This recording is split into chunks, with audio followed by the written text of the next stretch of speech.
Let us begin in song. Please rise in body and or in spirit to sing. What do we sing?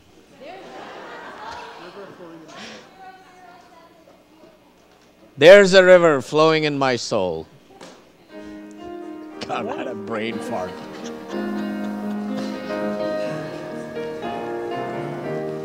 There's a river flowing in my soul. There's a river flowing in my soul,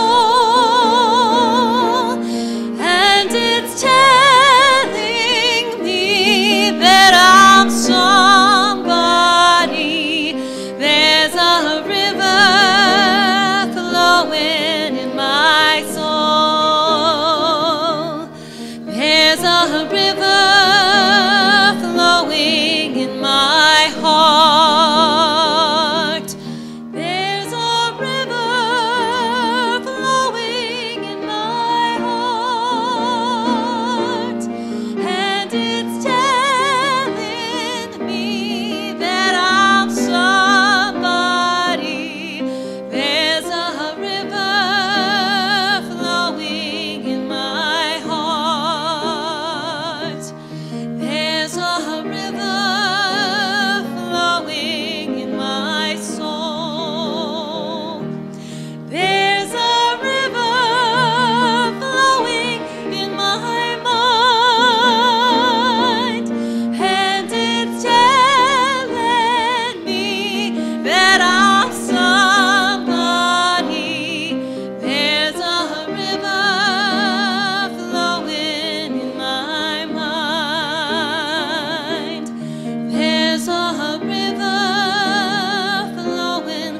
There's a river flowing. There's a river flowing in my soul.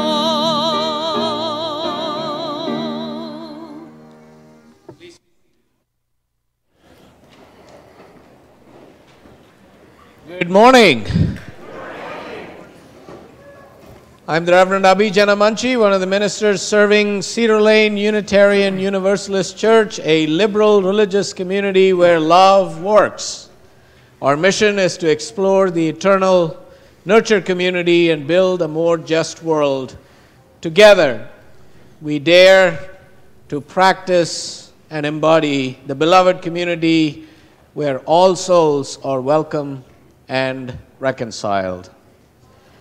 Whether you are with us in person or online or through astral body projections, I'm not sure why you looked at me for that one, Abhi, but okay. I invite you to take out your cell phones and check in on social media with hashtag CedarLaneUU, hashtag LoveWorks. You're welcome to use social media throughout the service, but we request that you keep your phone on worship mode. Please know that whoever you are, wherever you are from, whomever you love, and wherever you are on life's journey, and whatever your gender identity, beliefs, political affiliation, or immigration status, you are welcome here. Our lay pastoral visitors work closely with our ministers to support the pastoral ministry of our congregation.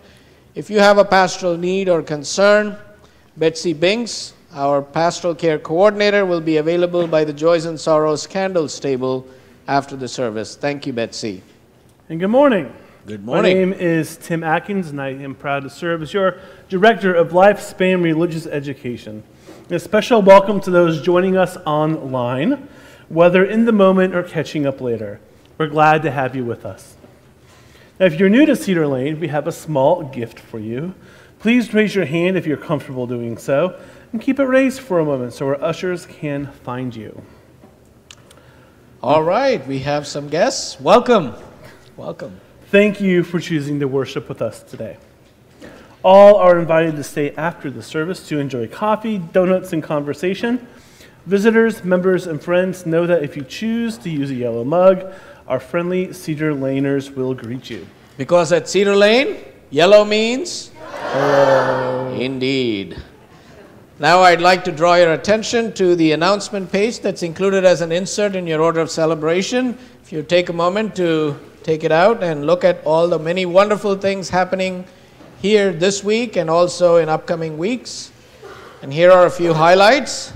We hope to see you today at 3 p.m. in the sanctuary for our spirit experience celebrating the Hindu festival of Holi, the festival of colors. Now, how many of you were there last year? All right. How many of you threw colors at each other? All right. Well, we're going to do it again this year, but we're going to be a little bit more gentle this year. But even if you don't want to play colors, you are welcome to join us for the service as well as the wonderful Indian refreshments that we will be serving.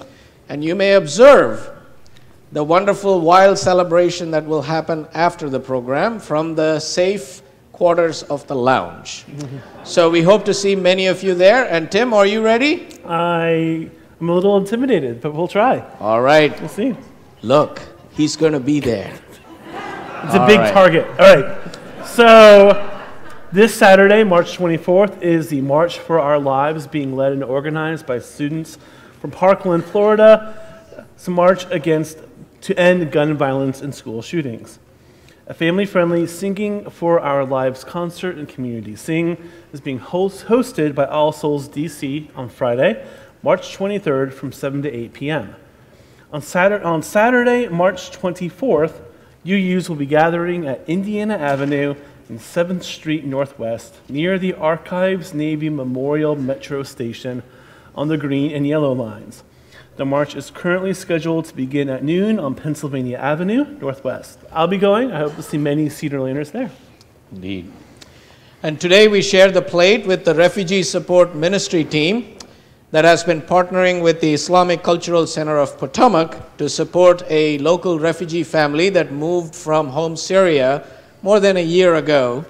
And we have been working with them on many different levels. The family, Fatima and Mohammed, and their 3 children, Khalid, Yusuf, and their daughter Reem, have not only become more acclimated to living in the United States, but are actually doing well. And although we no longer provide them with Visa debit cards to support with their expenses, we are hoping to raise some funds to help them with their green card application process, as well as to help Fatima get some driving lessons. And we also hope to help other refugees through the Montgomery County Interfaith Refugee New Neighbors Network, McKern, which is composed of over 30 groups that we are a part of. And the need is great. There are more families that need support. And with your help, we are hoping to be able to support another refugee family in the near future. So today, your generous support will go towards supporting the work that the Refugee Family Ministry team is doing. Thank you for your generosity. At this time, if you're a member of the ministry team, would you please rise so we may recognize and thank you for all your efforts. Thank you. Thank you, Kathy. Now, please turn and greet your neighbor.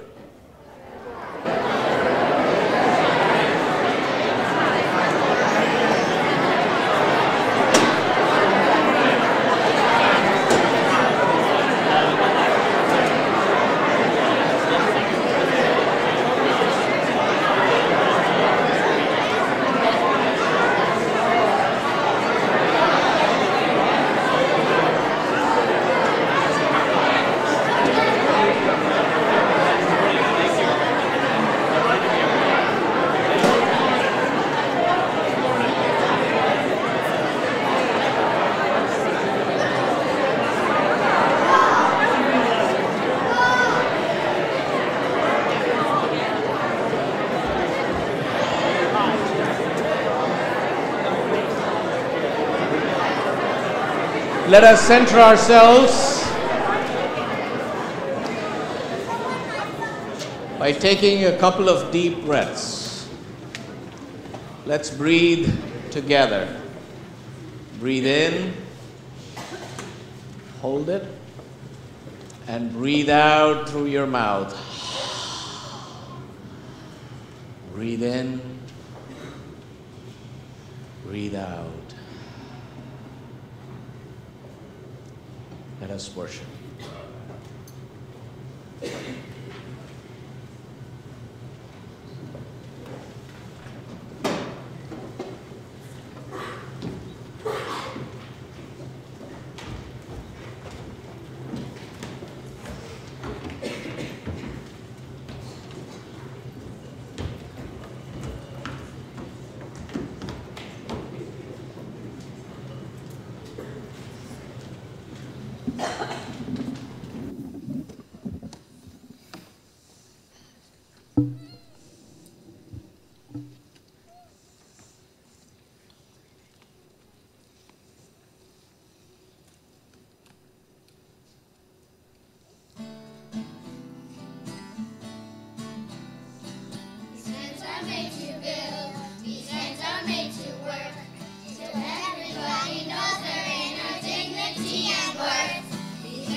Thank you, Children's Choir. That was awesome.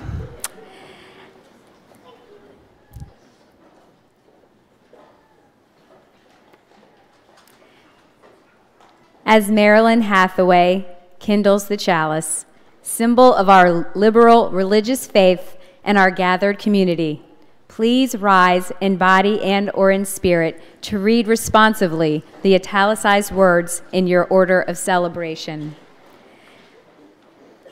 Pulled in many directions by the demands of our days, we light this chalice to remind us of the still point deep inside. Made unsteady by the winds of unpredictable paths, we light this chalice to remember the shelter of each other. longing for lights that lead us back to our truest selves. We light this chalice to illuminate our hearts, minds, and spirits as we companion each other in life's journeys. Please welcome the youth choir.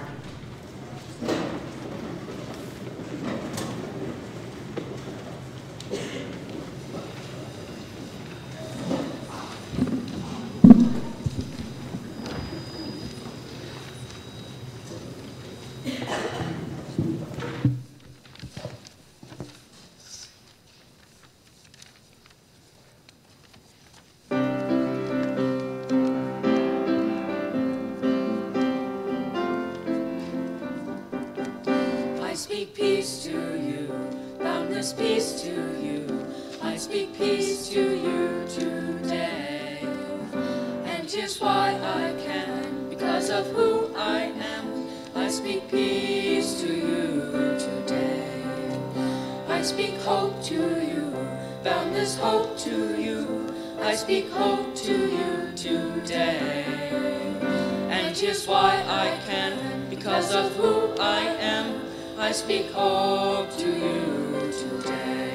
Spirit brings me peace. Spirit brings me hope. Boundless love and joy. Spirit brings. It's a time of peace. It's a time of hope. Boundless love and joy flow through me. I speak love to you, boundless love to you. I speak love to you today. And here's why I can, because of who I am. I speak love to you today. Spirit brings me peace. Spirit brings me hope. Boundless love and joy. Spirit brings. It's a time of peace. It's a time of hope. Boundless love and joy flow through me. I speak joy to you, boundless joy to you. I speak joy to you today. And just why I can, because of who I am. I speak joy to you today. I speak love to you today. I speak hope to you today. I speak peace to you today.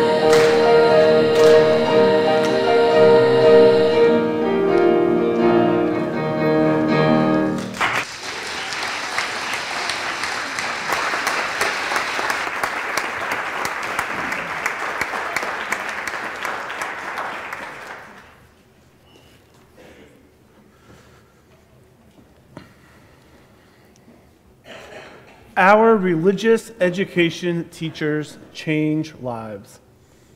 Our religious education teachers save lives. Our religious education teachers change the future. So every week I am reminded on Sunday about the power of commitment. The commitment our religious education teachers have in the Cedar Lane program rivals, if not exceeds, any UU congregation in our denomination. They show up every week, teaching and mentoring the children and youth of this congregation, and usually not their own. They are passionate about their classes, about their curriculum, and about their ministry. Today is the day that we celebrate our religious education teachers for their essential ministry in this congregation, and we recognize their years of service to our children, to our youth, to our parents, to our entire congregation, and to our collective future.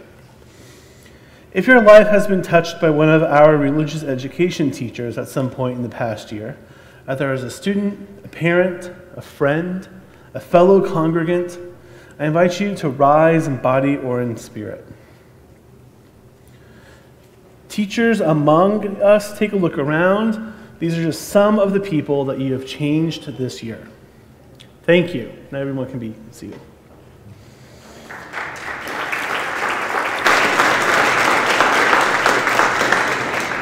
So in your order of service, you should see a list of all of our religious education volunteers. It takes a village to raise a child, and it takes an entire congregation to support religious education. And our storied religious education program would be impossible without these dedicated volunteers. If you're a volunteer in our RE program in any capacity, I invite you to wave your hand, raise your hand up high so the congregation can begin to show you the appreciation that we all feel.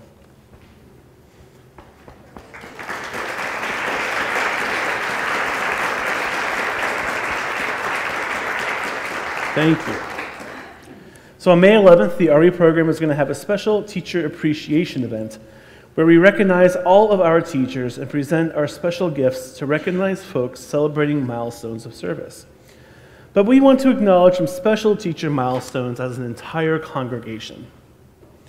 So we want to acknowledge our first-year teachers: David and Sarah Beck, Rebecca Bond, Allison Derlin, Sarah Coburn, Cynthia Landsberg, Anita Lindy, Rachel Taylor, Audrey Nikolic, Jessica Zito, Risa Arbolino, Wendy Maloney, Joanna Tice, and Jared Wilson. Thank you all for serving this year.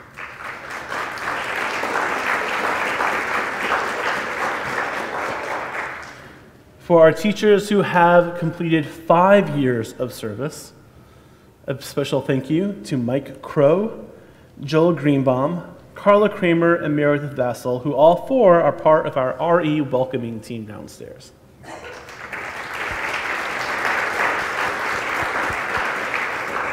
And now we have 3 special milestones we want to lift up. Stacy Fearhiley, part of our fabulous coming of age team, and Mark Rifkin, part of our growing up year team, are both completing 10 years of service as an RE teacher.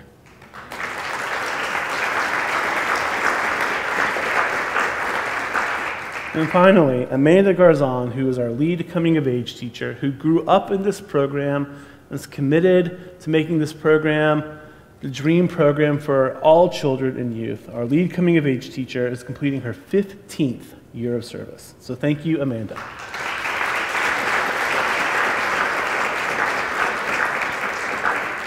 To all of our RE program volunteers, thank you for your ministry. To all of you who support the RE program, which could be from your pledges to the annual operating budget to spreading the word about our fabulous program. Thank you for your support. It takes a village to raise a child, and it takes a congregation working together to raise our children. Thank you. Now, as we are led in song for our children and youth, we are going to process out to our classes if they're not already there.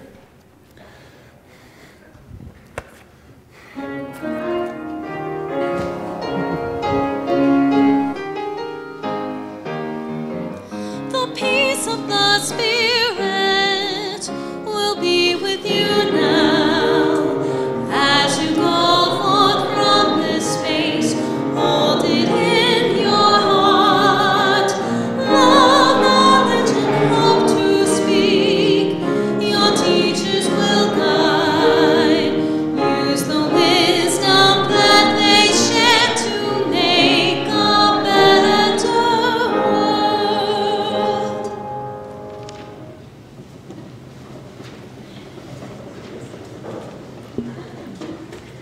We gather as we always gather in sacred space. We hold in our circle of caring those who live with grief or chronic pain, with illnesses seen and unseen, with mental illness and addictions, those who have suffered abuse, and those who care for family members in ill health. We hold in our hearts and prayers Mary Stewart, who fell and is recovering at home. Our caring extends beyond Cedar Lane to others whose lives are lost and impacted by violence and calamities in our world, including the 6 people who died in the Miami bridge collapse. May these friends of ours, our companions in the world, and all that lives unspoken in our hearts be held in the embrace of prayer and the peace that the stillness of silence brings.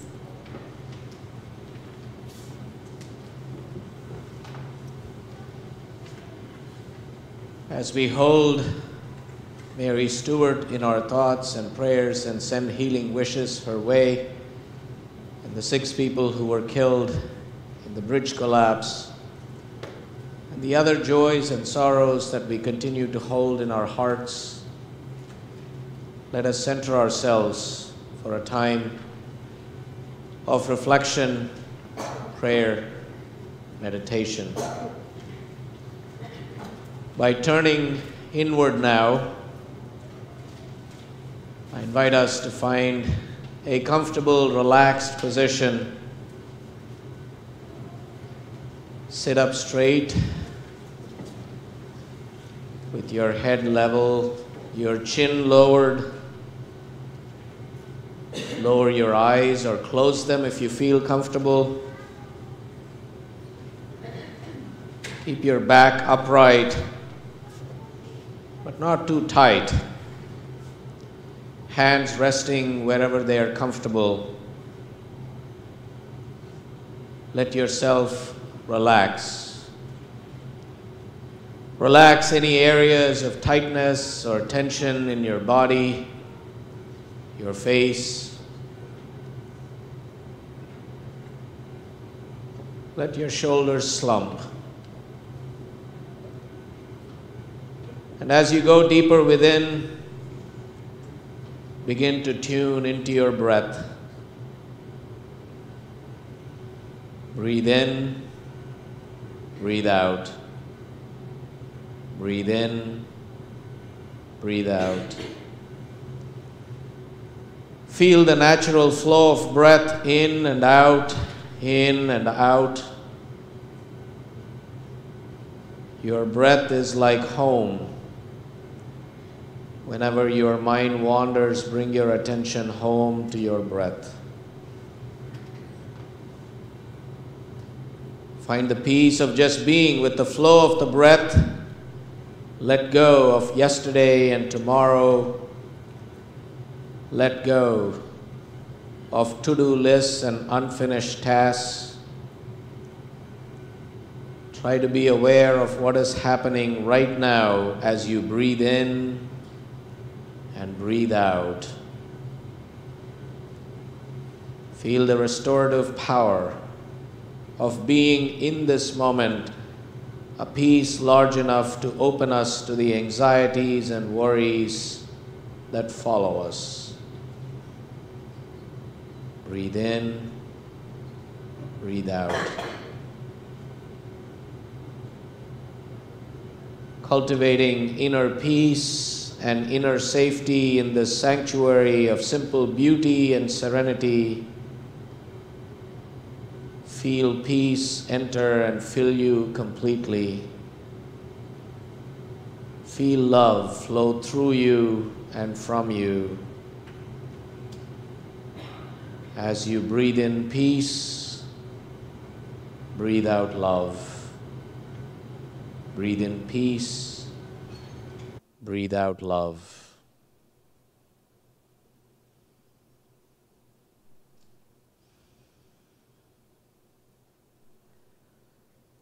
And as we enter the silence together, those remembering the loss of a loved one or marking the anniversary of the loss of a loved one are invited to rise in body and or in spirit.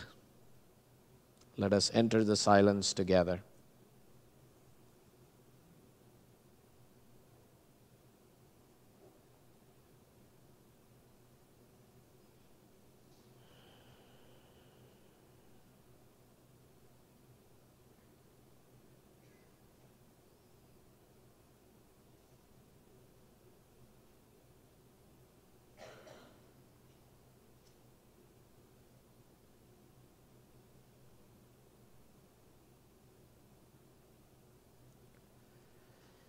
May all be well. May all be happy. May all be healthy. May all be peaceful. And may no one suffer. Om Shanti Shanti Shanti. Om Shanti Shanti Shanti. Om Shanti Shanti Shanti.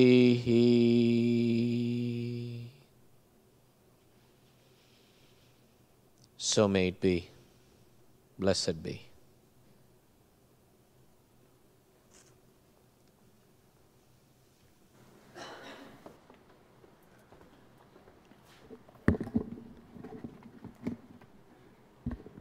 Well, good morning to you.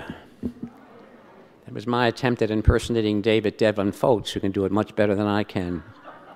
David does sea chanties and other things.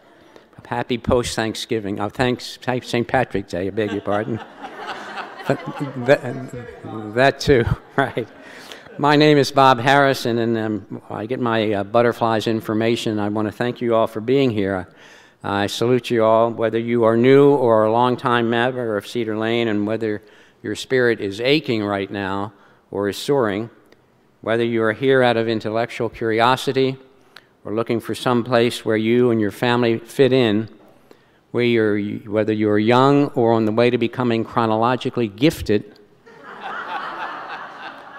may you find connection and hope and kindred spirits here. My wife Kate and I came to Cedar Lane in 1992. My spirit is nurtured here by deep friendships and small discussion groups and one-on-one conversations, worship, and music. I sing in the bass section of the choir, and each Sunday I continue to look for my one perfect note. My life at Cedar Lane has been shaped by a sense of responsibility, a feeling I might have something to contribute with many other people, and by relationships. 4 years ago, I volunteered to become a pastoral visitor. I serve with a caring, committed group of your fellow Cedar Laners, led by Betsy Binks, our volunteer pastoral visitor coordinator, and mentored by Assistant Minister Reverend Katie Romano Griffin. Collectively and confidentially, we seek to listen, support, and to provide presence for the journey for members and friends. And feel free to contact us. We stand ready to serve, and we are always looking for additional members to help join us in this service. Today, however, I am here as a member of the steering committee for Cedar Lane's first ever combined annual fund capital campaign called Building Our Vision. Maybe you've heard about it. We're at the kickoff a week and a half ago at the Women's Club of Chevy Chase. Its campaign is co-chaired by Don Bliss and Regina Dahl. With approximately 30 other Cedar Laners, I am helping to make personal visits to the entire congregation to share with you the vision of the campaign. We won't presume to tell anyone what to give. We ask only that you please pledge and renew your annual fund pledge, and then consider within the scope of your abilities making a separate 4-year capital campaign pledge. This is not an unusual strategy. For the last 20 years of my career, I worked for nonprofits who maintained support for their annual giving programs while also tackling successfully a campaign to fund capital renovation projects. The visits I have had with you have been fun and informative, and in these conversations, your trust in the importance and your candor has been very affirming again and again and again. And I will say that no one was hurt or any egos were bruised so far in this process, and everybody has said that no one has had to have their checkbook out. At the end of the service in the lounge, there'll be those of us at the display welcoming your interest and attention, and we'd be happy to schedule you for a visit. What heartens me and gives me hope for our success is our collective ability to stand by and support each other in the achieving significant aspirations to make our facility a more welcoming place. It's a great place as it is now. I mean, our founder 66 years ago came together to make possible the first UU congregation in Montgomery County. But flash forward to the present. Over the past 2 years, a group of smart, hardworking, compassionate people have openly engaged our community to create a vision, Vision 2020, with 4 strategic directions. And one of those key strategic directions is transforming our space to better nurture community. And it's not just for ourselves that we seek to meet this need. It is for the larger community, too, who seek us out and hunger for the connection and solace that Unitarian Universalism provides. I feel that if our founders came together to build this structure, then we, standing metaphorically on their shoulders, can do our part for this and the next generation. I thank you for listening. I'm glad you're here, and I end my remarks with a tagline that Reverend Katie appends to her emails. It is simple and compelling, and I think very apt. 3 words: believing in you. Thank you.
Thank you, Jenny and Jenny Lynn, for that beautiful anthem. and for the wonderful children's choir and the youth choir this morning. You guys rock today. Thank you. Our topic this morning is one of the most mysterious and perplexing problems of humanity since the dawn of consciousness: anxiety. Just saying that, I hope I raised your anxiety a little bit. The American journalist Daniel Smith points out in his bestseller memoir, Monkey Mind, that Freud wrote a book about it 90 years ago, The Problem of Anxiety, and Soren Kierkegaard, 80 years before him, wrote The Concept of Anxiety, and Spinoza in the 17th century noted our enslavement to what he called dread. And Franz Kafka described his own paralyzing anxiety as the feeling of having in the middle of my body a ball of wool that quickly winds itself up, its innumerable threads pulling from the surface of my body to itself. An analogy that has, I think, yet to be improved upon, as I found out while I was thinking about what to say today, and found that I had lost my draft that I had worked on all day on Friday in the evening because I did not save it. After all, even Jesus saves, right? Well, I didn't. And I thought somehow the autosave function would save me, but it didn't this time. So I ended up spending a good part of yesterday reconstructing the blessed draft. And so here goes. Spiritual teachers have been addressing anxiety for a lot longer than some of these writers. For example, that radical Rabbi Jesus said in the Gospel of Thomas, and I quote, "Let one who seek not stop seeking until one finds. When one finds, one will become anxious. When one is anxious, one will be awestruck and will enter the kingdom." And 500 years before him, the Buddha identified worry and anxiety as one of the 5 main hindrances to enlightenment, and exhorted his followers to replace them with serenity. He was actually the original composer of the song, "Don't Worry, Be Happy." Bobby McFerrin just plagiarized afterwards. I'm kidding. But somehow, despite all this, anxiety still feels new. Starting in the late 20th century, chronic anxiety has been recognized as a serious illness. It has been divided into subsets covering a wide range of disorders from panic disorder to post-traumatic stress disorder. Anxiety can be an awful, crippling burden. It tends to be associated with stress and change and instability, and is usually seen as synonymous with fear. Simply put, anxiety is the feeling that our well-being is threatened in some way or form. And it can be provoked by everything from our reptilian urge for self-preservation to everyday worries about money, health, and our relationships, to our most profound spiritual, ethical, and moral dilemmas about life and death and existence. As one psychotherapist put it, all human endeavors and inventions, including art, science, technology, government, and religion, can be understood as attempts to deal with our anxiety, our existential anxiety. So this morning, I am referring to anxiety not just in its psychological sense, but in its broadest range. But far too often in our society, anxiety has been allowed to do its destructive work under the cover of denial. Anxiety denied or suppressed is like a virus that eats away at our minds and our bodies, an infection that is passed on from generation to generation. Anxiety disorders can be particularly debilitating.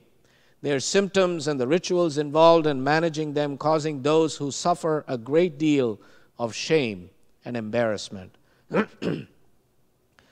As a culture, we seem to lack effective models and methods and community structures to help us deal with our everyday anxieties, not to mention the overwhelming existential ones.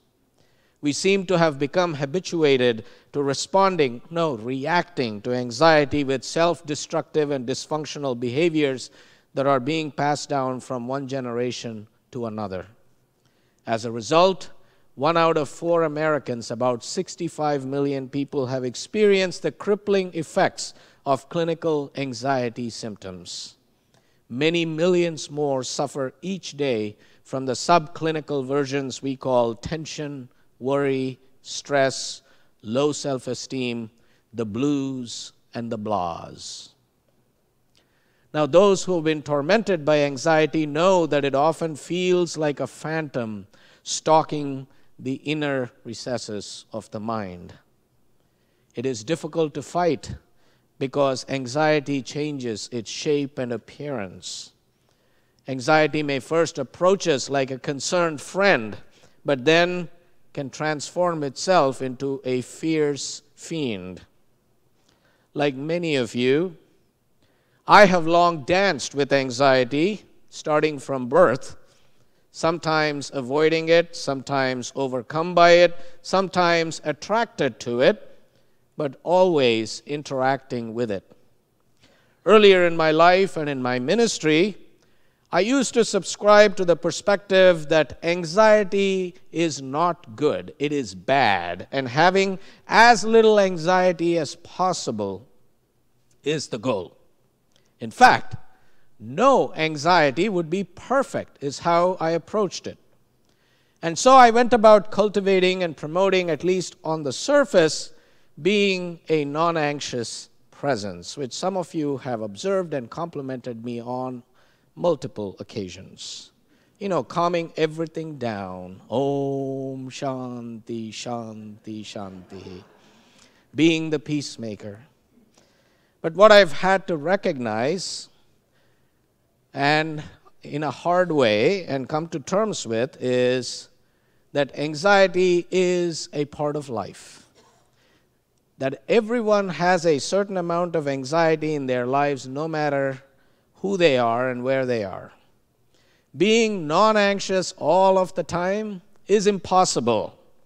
There are no easy formulas for getting rid of anxiety.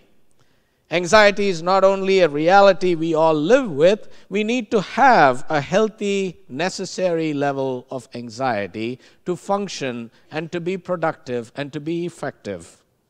So, a better goal is to learn how to live with and through anxiety with intelligence, integrity, courage, compassion, and a sense of humor. And to channel our anxiety to be a source of creativity and transformation, not only in our own personal lives, but in our communities as well.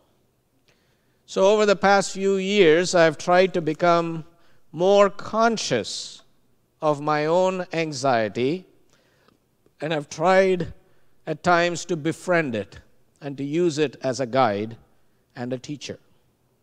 Because anxiety is fundamental to the human condition.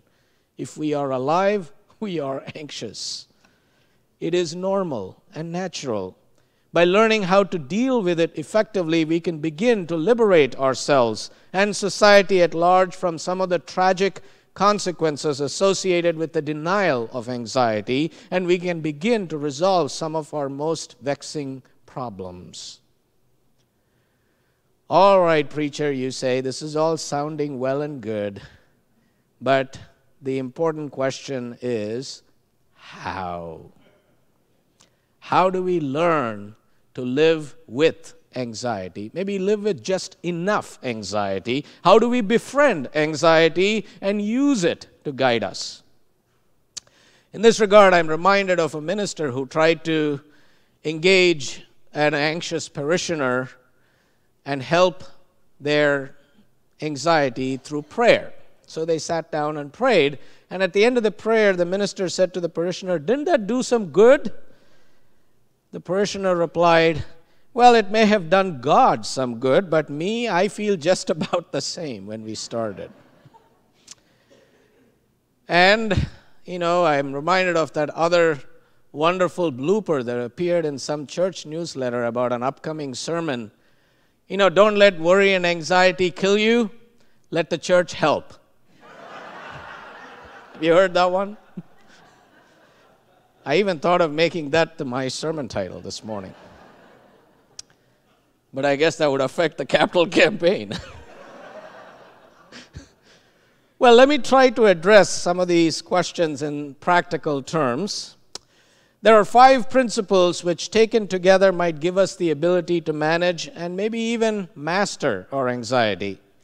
These are based on the A+ formula developed by psychotherapist Robert Gerson that I've found helpful, and I've tried to adapt it in my own life, but also provide a UU spiritual context to it. But as with any other skill, mastering anxiety takes practice. Remember that person who was walking in New York City and came across this street musician, and he said, "Do you know where..." Oh, gee, I just blanked out on that joke. "Where do I get to?" Carnegie Hall. And the street musician stopped playing and said, "Practice, practice, practice." Thank you. It's always helpful. So, mastering anxiety takes practice, and fortunately, life gives us plenty of opportunities to practice. The first step that Gerson identifies is acceptance. When you're feeling anxious, he says, learn to accept it. Do not try to ignore it or deny it or fight it. Make a decision to turn around and face your anxiety instead of running away from it. To which I add, don't criticize yourself for feeling anxious or get sidetracked by guilt or shame. Try to accept yourself as being an imperfect human being with inherent dignity and worth, our first principle. And try to lighten up and see anxiety as an opportunity to learn and grow and deepen your spiritual life. Which brings us to the second step, attention. Practice active awareness. Our spiritual tradition invites us to be present in the moment as if it were our last moment, and to recognize that there is life before death, which we are being called to live fully. So to be present to our anxiety in healthful, healthy ways, by deciding to relax with the anxiety and bring attention to what's going on in our minds, breathing with awareness, slowing down, sitting down, practicing breathing with awareness, by bringing our awareness into this moment, being here now. Not trying to fix things, but to accept the anxiety and observe it. Stepping back and compassionately observing our physical sensations, our emotions, and our thoughts. And here, compassion means accepting ourselves and loving ourselves just as we are in this moment. The third step is something that comes quite naturally to Unitarian Universalists: analysis. Once you have calmed yourself and gathered more information through awareness, try to use rational thinking to analyze the situation. If possible, try to identify what triggered your anxiety and see if you can untangle the strands of anxiety. Which part of the anxiety you're feeling is toxic and needs to be released? Which part is natural and represents a real-life problem that needs addressing? Which part is sacred and requires deeper self-reflection and letting go? Does this anxiety have a message for me? What do I need to do right now to turn this anxiety into positive energy? Finding a way to face our options honestly and fearlessly is part of our faith tradition. So try to develop a clearer picture of your situation and decide on a next step strategy to deal with it. Which brings us to the next step, which is action. Rather than being panicked or paralyzed by the anxiety, let awareness and analysis lead you to action. After all, we are a faith of deeds, not creeds, right? Acknowledge to yourself that you don't have all the answers. Just try to channel your energy into taking the next step, but doing it now. Now, it could be an anxiety managing technique, or exploring inner emotional healing, or taking an action step toward a goal, or simply surviving an anxiety attack. Or it could be reaching out to others, or being in a support group.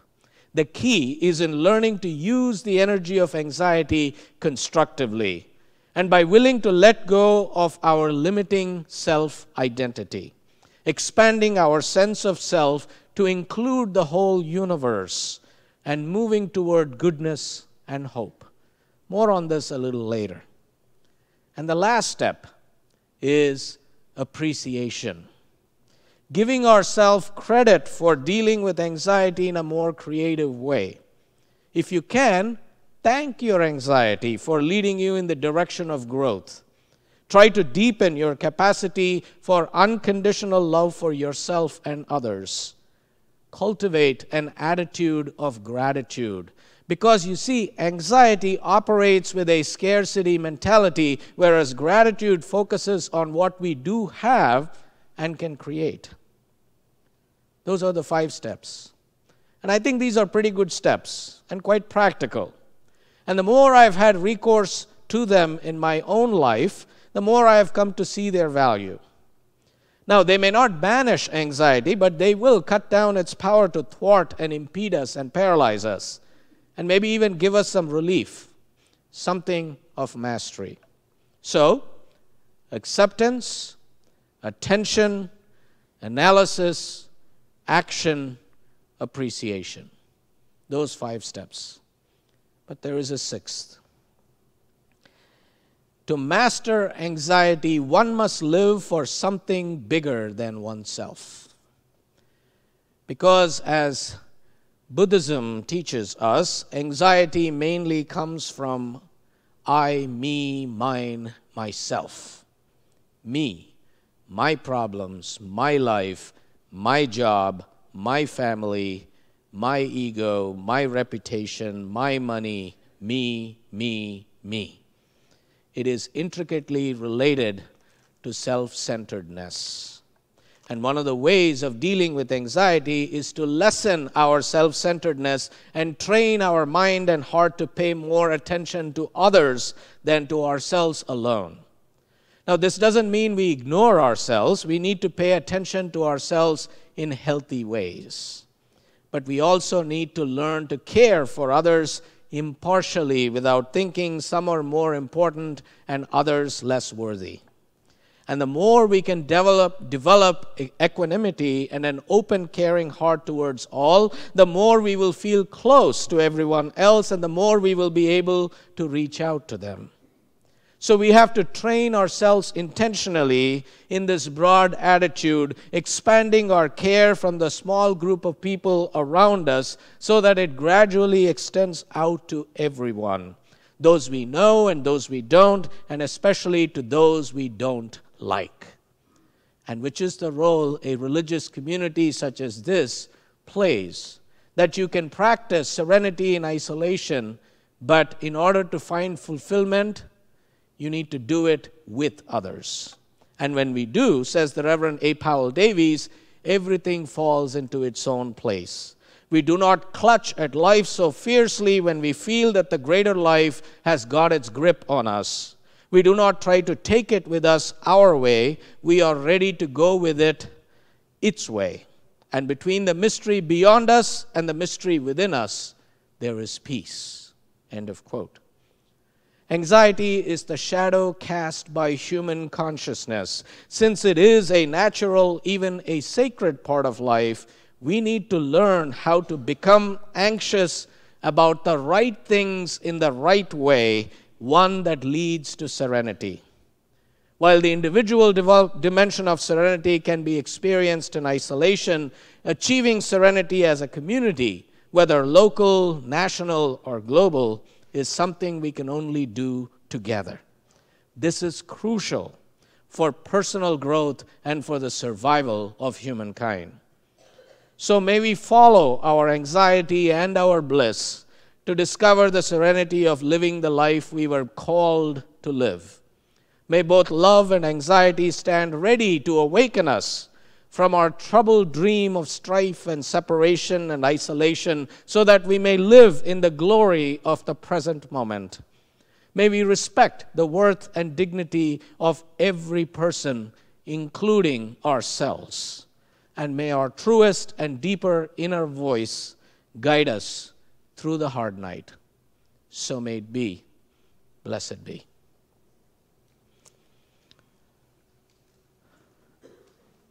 As we prepare to give and receive our offering,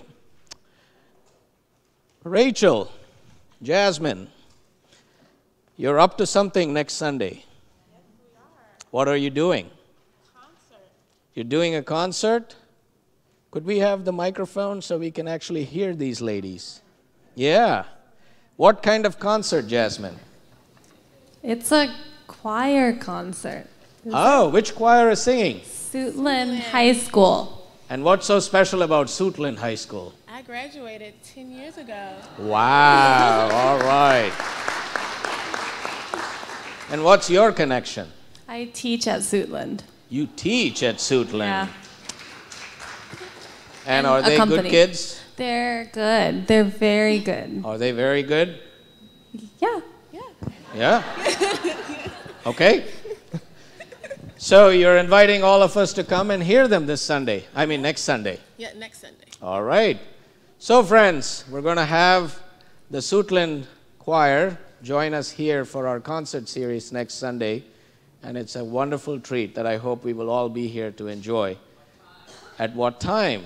4 o'clock. 4 o'clock on March 25th. I invite the ushers to come forward to give and receive an offering to sustain the ministry of Cedar Lane, including the ministry of our refugee support ministry team. Your offering will be received and acknowledged with gratitude.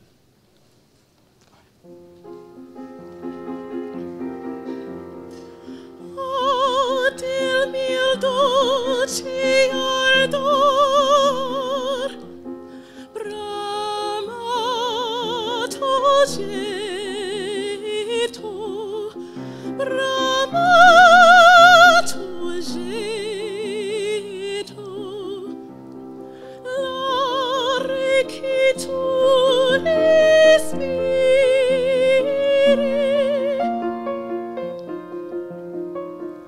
al fin respiro,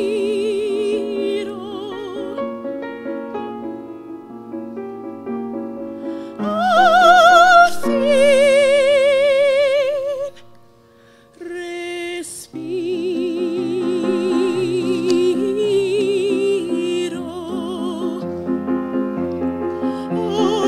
Ovunque il gardio giro, le tue vaga sembianze, amore mi dipiangi, il mio pensier si finge, le poeti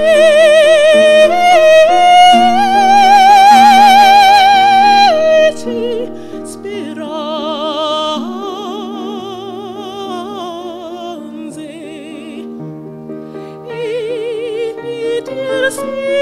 che così mi per petto cerco te, che amo te.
Thank you, Rachel and Jasmine, for sharing your gifts with us.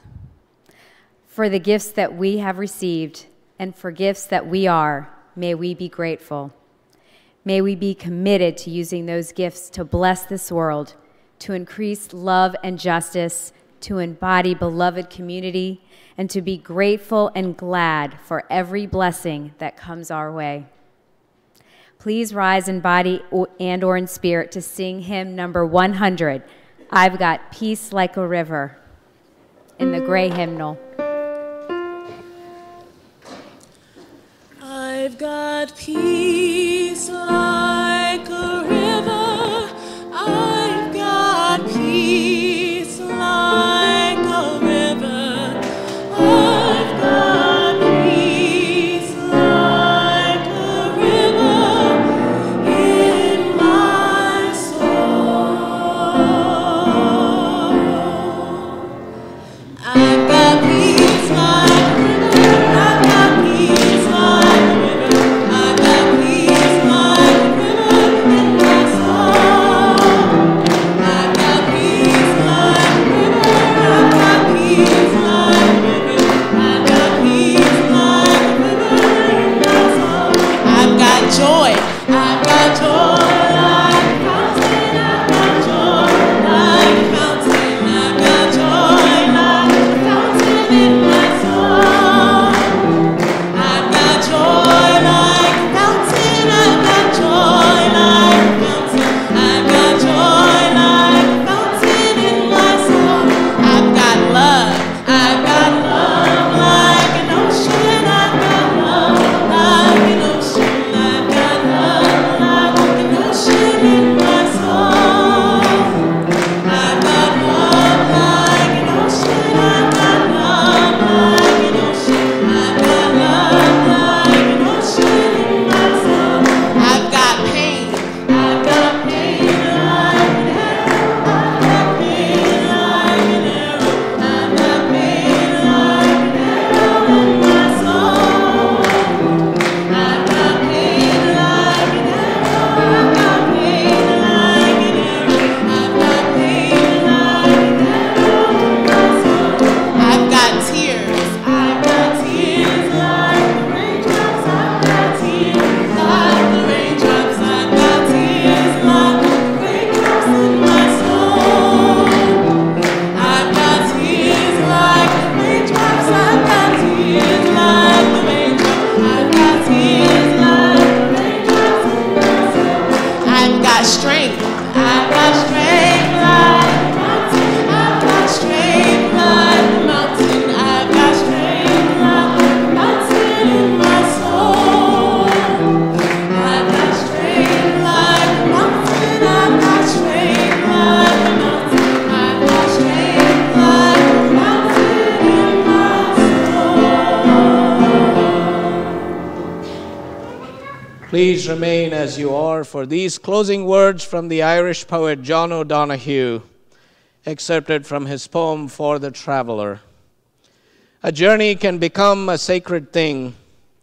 Make sure before you go to take the time to bless your going forth, to free your heart of ballast, so that the compass of your soul might direct you toward the territories of spirit, where you will discover more of your hidden life and the urgencies that deserve to claim you. May you travel in an awakened way, gathered wisely into your inner ground. May you not waste the invitations which wait along the way to transform you. So go in peace, my friends. Go making peace, living gently but with some anxiety, loving mightily and bowing to the mystery. Please be seated for the postlude.